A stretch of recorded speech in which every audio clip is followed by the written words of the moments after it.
Le 17 décembre dernier, le conseil municipal de Mandelieu-la-Napoule a approuvé le nouveau plan local d'urbanisme de la ville. Seuls Jean-François Parra et moi avons voté contre. Ce document prévoit le transfert de la société de tri de déchets Algora du site situé à côté du collège vers un nouveau lieu à 400 mètres au niveau du rond-point de l'avenue Jean Mermoz et à côté des serres agricoles.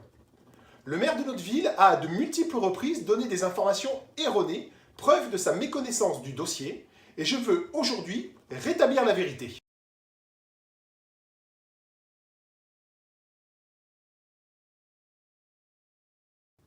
C'est absolument faux. La société Algora ne traite que très peu de déchets verts.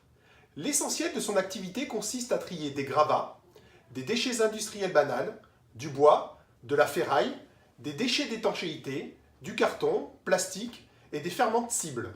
D'ailleurs, le PDG de la société, que j'ai reçu à sa demande, me l'a confirmé de vive voix. Tout comme il m'a confirmé qu'il trierait 85 000 tonnes de déchets par an sur le nouveau site et que 50 à 60 semi-remorques passeront chaque jour sur nos routes pour alimenter l'usine.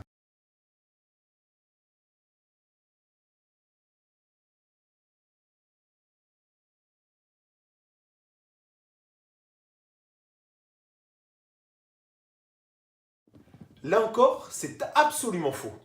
Tout le monde le sait. La plaine de la Siagne est une zone qui a subi de très nombreuses inondations. Le terrain concerné est situé à une vingtaine de mètres du cours d'eau. Un tiers de ce terrain est classé blanc et 2 tiers bleu, c'est-à-dire que le risque de crue existe. D'ailleurs, le terrain juste à coller est lui classé rouge, donc à très fort risque d'inondation. On veut donc nous faire croire que l'eau s'arrêtera exactement à la limite du terrain en cas de crue. La réalité, c'est que nous ne devons plus accepter de construire du bâti le long des cours d'eau, et encore moins quand il s'agit de bâtiments industriels.